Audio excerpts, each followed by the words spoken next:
100%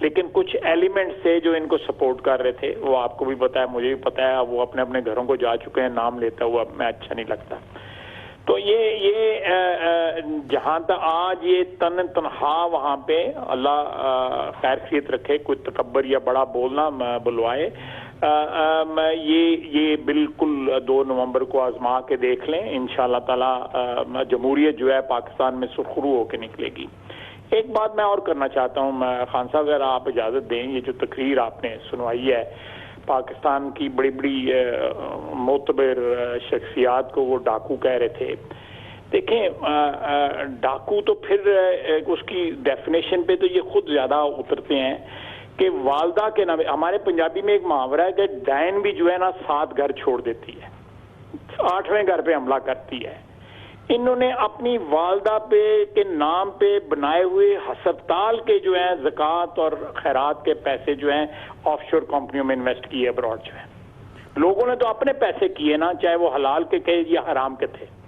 جائز تھے یا ناجائز تھے، چوری کے تھے یا ڈاکے کے. یہ زکوٰۃ کے پیسے اپنی والدہ کے نام پہ، شوکت خانم کے نام پہ پیسے جو ہے اکٹھے کر کے تو انہوں نے آف شور کمپنیوں میں باہر جا کے لگا دیے. اس سے بڑا ڈاکو کون ہو سکتا ہے؟ یہ تو مہا ڈاکو ہیں. بہت بہت شکریہ جناب، بہت شکریہ. خواجہ آصف فرما رہے تھے یہ ٹیمپریچر بہت زیادہ ہے پچھلے 48 گھنٹے میں جو کچھ ہو رہا ہے. آئیے اس کی ایک اور جھلک آپ کو دکھاتے ہیں. 2012 سے میں عمران خان سے پوچھ رہا ہوں کہ زکوٰۃ کے اور خیرات کے پیسوں کا حساب دے جو شوکت خانم کے لیے $7 ملین جو ہے لوگوں نے دیے تھے. خواجہ آصف ایک ایسا درباری ہے، یہ اتنا بے شرم اور بے غیرت آدمی ہے کہ جنگ کے اندر بھی کبھی ہسپتالوں کو کوئی اٹیک نہیں کرتا. نواز شریف کے جوتے چاٹنے والا اس کی کرپشن بچانے کے لیے اس کو شرم نہیں آتی. غیرت مند پاکستانیوں، کہ کیا تم ایک چور اور ڈاکو کو اپنا پرائم منسٹر مانتے ہو؟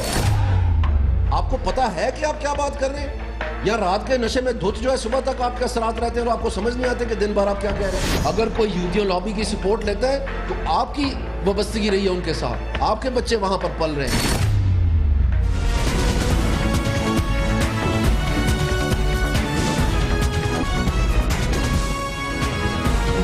آپ دیکھ رہے ہیں خبروں، تبصروں اور تجزیات پر مبنی پاکستان کا سب سے معتبر نیوز شو دنیا، کامران خان کے ساتھ. ابھی دنیا بھارت کے اس جھوٹ پہ ہنستے ہنستے تھکی نہیں تھی جس کے ذریعے بھارت نے ساری دنیا کو یہ بتانے کی کوشش کی تھی کہ اس نے پاکستان میں لائن آف کنٹرول پر ایک سرجیکل اسٹرائک کی تھی جس میں کئی گھنٹوں تک اس کے سپاہی پاکستان کے اندر داخل ہوئے تھے، اس کے ہیلی کاپٹر داخل ہوئے تھے اور یہاں پہ موجود بقول اس کے تحریک آزادی کے مجاہدین پر اس نے حملہ کیا تھا. انہی مجاہدین نے جن کے 4 لوگوں نے بھارت کی فوج کو 7 دن تک پٹھان کوٹ پہ اور اس کے بعد کئی دن تک اڑی پہ تھکا کے رکھ دیا تھا یا ان کو تہس نہس کر کے رکھ دیا تھا. دنیا اس پورے معاملے پہ ابھی ہنسی رہی تھی کہ بھارت کا ایک نیا جھوٹ اب سے تھوڑی دیر قبل سامنے آیا ہے جس میں بھارت نے یہ دعویٰ کیا ہے اور شاید کسی کے خواب کو خبر بنا کے نشر کر دیا ہے کہ آج شکن گڑھ کے علاقے میں بھارتی بارڈر سیکیورٹی فورس نے فائرنگ کی ہے اور اس زبردست فائرنگ کے نتیجے میں پاکستان کی رینجرز کے 6 اہلکاروں کو جاں بحق کر دیا ہے، ہلاک کر دیا ہے. پاکستان میں جب اس سلسلے میں معلومات شروع کی گئی اور یہ جاننے کی کوشش کی گئی کہ یہ کہاں ہوا ہے، لائن آف کنٹرول پہ ہوا ہے، ورکنگ بارڈر پہ ہوا ہے یا بارڈرز پہ ہوا ہے، تو آخری خبریں آنے تک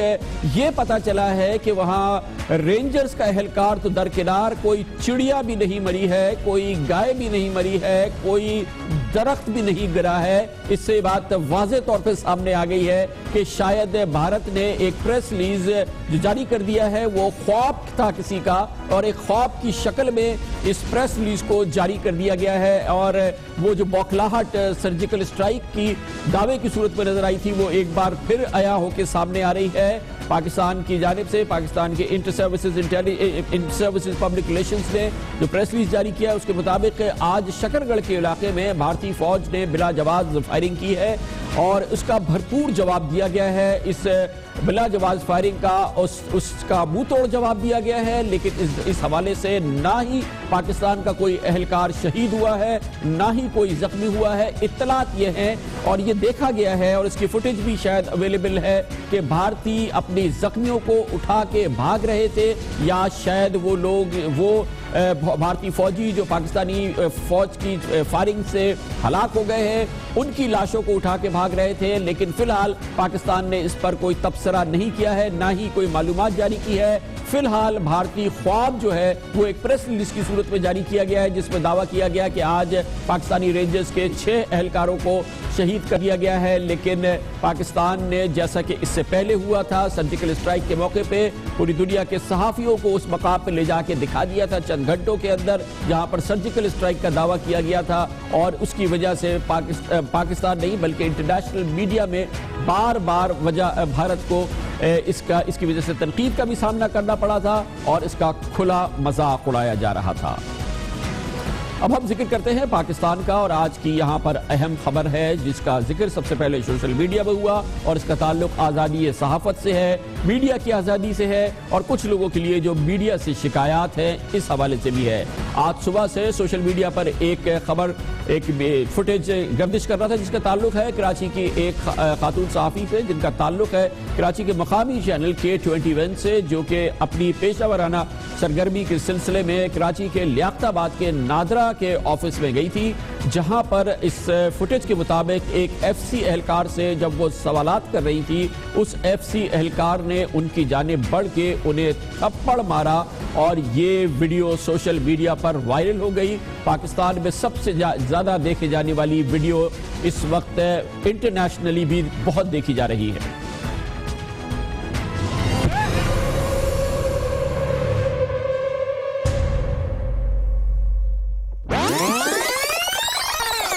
اس وقت آپ میرے کیمرے کو چھوڑ دیں، ہاتھ نہیں لگانا، میں بتا رہی ہوں، آپ کیمرہ مین کو چھوڑ دیں، ہاتھ نہیں لگانا، چھوڑ دو اسے، ہاتھ نیچے کرو، ہاتھ نیچے کرو، کیمرہ اس کے اوپر فوکس کرو اسے، تمہارے گھر میں مائیں بہنیں نہیں ہیں، عوام کے ساتھ جو ہے وہ پھر بدتمیزی کی جا رہی ہے۔ یہ ذرا دکھائیے اس کی ذرا یونیفارم دکھا دیجیے ان کو، یہ دیکھیے، یہ ہے ان کا ایٹیٹیوڈ، یہ ہے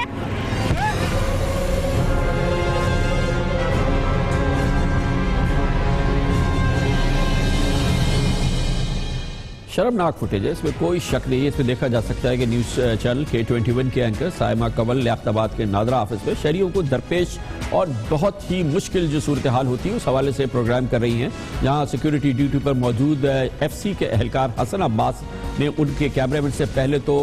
کیمرہ چھیننے کی کوشش کی ہے، انہیں ویڈیو بنانے سے روکنے کی کوشش کی ہے، لیکن جب سائمہ نے FC اہلکار کو ان کی اپنی طرف کھینچا، ان سے سوال کا جواب دینے کے لیے کہا، تو اس اہلکار نے ان کے منہ پر تھپڑ مار دیا، جو کسی بھی صورت میں ناقابل قبول عمل ہے، انتہائی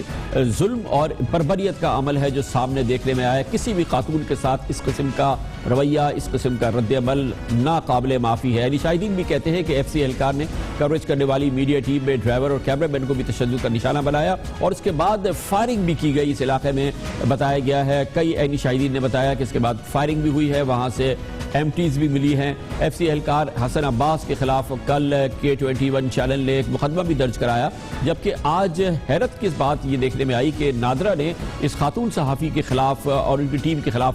FIR درج کرا دی ہے۔ پولیس نے بتایا ہے کہ یہ FIR باقاعدہ درج کر لی گئی ہے۔ آج کا یہ واقعہ بہرحال انتہائی شرمناک واقعہ اپنی جگہ ضرور ہے، اس کے ساتھ ہی مگر اس صورتحال نے بھی جنم لیا ہے جو کہ پاکستان میں آزاد میڈیا مختلف صورتحال میں اس کا سامنا کر رہا ہے۔ آج کا واقعہ بھیانک واقعہ ضرور ہے، لیکن اس سے بھی زیادہ خطرناک، اس سے بھی زیادہ ظلم والے واقعات پاکستان میں سن 2016 میں ہو چکے ہیں، گو کہ 2016 سے پہلے ہو چکے ہیں۔ 2016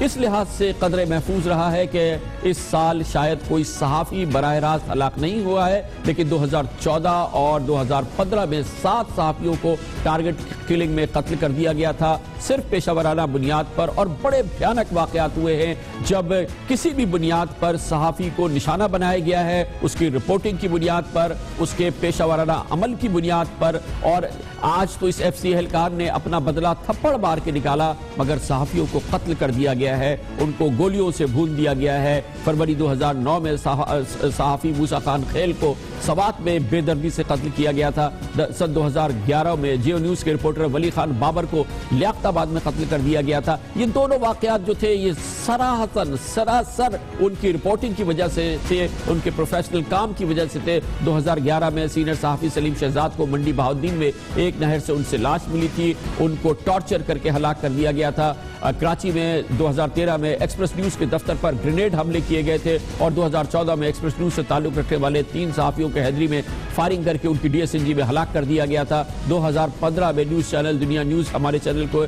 دنیا نیوز کے فیصل آباد بیورو پر دستی بم حملے کیے گئے تھے، جس میں 2 افراد زخمی بھی ہوئے تھے، اور اس کے علاوہ حملہ آوروں نے دفتر کے باہر ایک دھمکی آمیز پمفلٹ بھی پھینکا تھا۔ اس کے علاوہ بہت سنگین واقعات جو ہو چکے ہیں، ان میں بہت ہی جو بھیانک واقعہ ہے وہ 19 اپریل 2014 کو ہوا، جب کراچی ایئرپورٹ سے آتے ہوئے اشارہ فیصل پہ پاکستان کے ممتاز معروف صحافی اور اینکر پرسن حامد میر پر قاتلانہ حملہ کیا گیا، جس میں وہ بہت شدید زخمی ہو گئے تھے، مگر اس کا تحقیقات کا نتیجہ آج تک سامنے نہیں آیا ہے۔ اس سے پہلے 2010 میں ستمبر میں تحقیقاتی رپورٹنگ کرنے والے صحافی ممتاز صحافی عمر چیمہ کو اغوا کیا گیا تھا، اور ان پر شدید تشدد کیا گیا تھا۔ بھیانک تشدد کرنے کے بعد ان کو چھوڑ دیا گیا تھا۔ صحافیوں کے ساتھ یہ عمل جو ہے یہ آزادی صحافت اور آزادی میڈیا سے منسلک بھیانک واقعات ہے۔ اسی لیے سائمہ قبل کا یہ واقعہ جو ہے وہ ہر صورت میں ایک ایسا واقعہ ہے جس کی ہر لحاظ سے نہ صرف اس کو کنڈیم کیا جا رہا ہے، مگر اس کے ساتھ ہی یہ سوالات بھی جنم دے رہے ہیں کہ پاکستان میں میڈیا کی آزادی کی کیا حدود ہونی چاہیے، کیا قیود ہونی چاہیے۔ اس پر ہم آگے چل کے بات کریں گے، لیکن فی الحال آج کا یہ شرمناک واقعہ اس پر ہمارے ساتھ موجود ہے چینل K21 کی اینکر صحافی سائمہ قبل۔ بہت بہت شکریہ سائمہ۔ پہلے تو یہ بتا دیجیے گا کہ یہ کیا آپ وہاں کر رہی تھی، کیا واقعہ ہوا ہے؟ کامران صاحب، میرے جو پروگرام کا فارمیٹ ہے اس میں ہم نہیں جاتے خود سے، ہمیں لوگ کال کر کے یا کسی بھی طریقے سے ہم سے رابطہ کر کے، چاہے وہ ہمارے آفس آئیں، لیکن وہ ہمیں پہلے بتاتے ہیں، بلاتے ہیں کہ ہمارے یہاں پر یہ مسئلہ ہے اور ہمیں ان مسائل کا جو ہے وہ سامنا کرنا پڑ رہا ہے، آپ اس حوالے سے آئیں اور اپنا پروگرام مرتب کریں تاکہ حکام بالا کی نظر میں یہ آ سکے، اس کے اوپر کوئی نوٹسز ہو چکے ہیں یا پھر اس کے اوپر کوئی عمل درآمد ہو۔ ہم تقریباً 1 ہفتے سے ریسیو کر رہے تھے اسی لیاقت آباد نمبر 4 یہاں سے ہم لوگوں کو بار بار لوگ جو تھے وہ ہمیں بلا رہے تھے کہ دیکھیں یہاں پر آئیے، یہاں پر ہمارے ساتھ بہت ہی ناروا سلوک ہوتا ہے، ہم لوگوں کو جو انتظار کروایا جاتا ہے صبح 6 بجے سے لے کر شام بجے، باقی وہ جو مسئلے مسائل رہتے ہیں، لیکن جو سب سے بڑا مسئلہ ہے وہ یہ ہے کہ ہماری خواتین اور بزرگوں کا لحاظ کیے بغیر یہاں پر بہت بدتمیزی ہوتی ہے۔ ہم نے اپنی اس کے بعد ویریفیکیشن ہم لوگ پہلے کرتے ہیں کہ آیا اس جگہ ہمیں پروگرام کرنا چاہیے یا نہیں کرنا چاہیے، اس میں صداقت ہے یا نہیں ہے۔ ہماری جو ٹیم نے ہمیں رپورٹنگ ٹیم جو تھی وہ جب یہاں پہ گئی ہے اس نے ہمیں اس حوالے سے جو تھا وہ آگاہ کیا کہ 100% یہاں پر ایسا معاملہ ہے۔ جیسے ہی ہم گئے تھے تو ہم نے پروگرام کے بالکل سٹارٹ کرنے سے پہلے وہاں پر جو موجود جو مینیجر صاحب تھے، یعنی کہ وہ جو اس جو ناظرہ کے جو مینیجر تھے، ان سے ہم نے رابطہ کیا ہے، نیاز صاحب، اور ان سے ہم نے کہا کہ دیکھیں لوگوں کو اتنی زیادہ شکایتیں، آپ ذرا تھوڑا سا اپنا ٹائم ہمیں دے دیں، ہم آپ سے اس حوالے سے بات کرنا چاہتے ہیں، جس کے لیے انہوں نے صاف منع کر دیا، اور انہوں نے کہا دیکھیں ہمارے آفس میں آپ جو ہے ہم آپ کو الاؤ نہیں کریں گے۔ ٹھیک ہے، صحیح ہے، ان کا حق بنتا تھا کہ اگر وہ نہیں بات کرنا چاہ رہے چلیں اب بات کر لیتے تو زیادہ اچھا تھا، لیکن بہرحال وہ نہیں کر رہے تھے۔ ہم ان کی اس آفس کے حدود جہاں پر وہ تمام پروسیس ہوتا ہے، جو حساس پروسیس ہوتا ہے، ہم اس سے بہت دور، اور بالکل ہمیں اپنی لمٹس چونکہ معلوم ہیں، تو ہم لوگوں سے پھر ہم نے کہا کہ ان کے کم سے کم مسائل تو ہم بتانا شروع کریں۔ تو اتنے میں تقریباً 15 منٹ ہوئے تھے میرے پروگرام کو شروع ہوئے اور لوگ ہماری شکایتیں بتا رہے تھے۔ آپ ریکارڈنگ کر رہی تھی؟ میں ریکارڈنگ کر رہی تھی، میرے پروگرام کا فارمیٹ جو ہے وہ ریکارڈڈ ہے۔ تو وہاں سے یہ صاحب جو ہیں یہ آئے، پہلے یہ 2 دفعہ حملہ ہوا ہے ہم پر، یہ آئے ہیں، انہوں نے اندر سے نہ ہی انہوں نے ہم سے کوئی بات کی ہے، نہ ہی کسی قسم کی انہوں نے ہمیں کوئی جو ہوتا ہے کہ کوئی بھئی آپ یہاں پہ شوٹ نہ کریں، انہوں نے ایسی کوئی بات نہیں کی ہے۔ آتے کے ساتھ ہی اندھا دھند انہوں نے ہمارے کیمرہ مین پہ اٹیک کر دیا، جس میں آپ نے دیکھا ہے کہ میں تو لوگوں سے بات کر رہی تھی، جب انہوں نے میرے کیمرہ مین کو زد و کوب کرنا شروع کیا اور کیمرہ توڑنے کی کوشش کی ہے، تب میں نے ان سے کہا تھا کہ ہاتھ نیچے، میں تو لوگوں سے بات کر رہی تھی۔ تب میں نے جب ان کو، پھر اس کے بعد وہ باز نہیں آ رہے تھے، وہ مار رہے تھے مسلسل، کچھ بول نہیں رہے تھے، اور میں ان کو کہہ رہی تھی کہ میں اندر نہیں، ہم لوگ اندر نہیں جا رہے ہیں، ادھر ہی کر رہے ہیں، جو کہ ہمارا حق بنتا تھا۔ وہ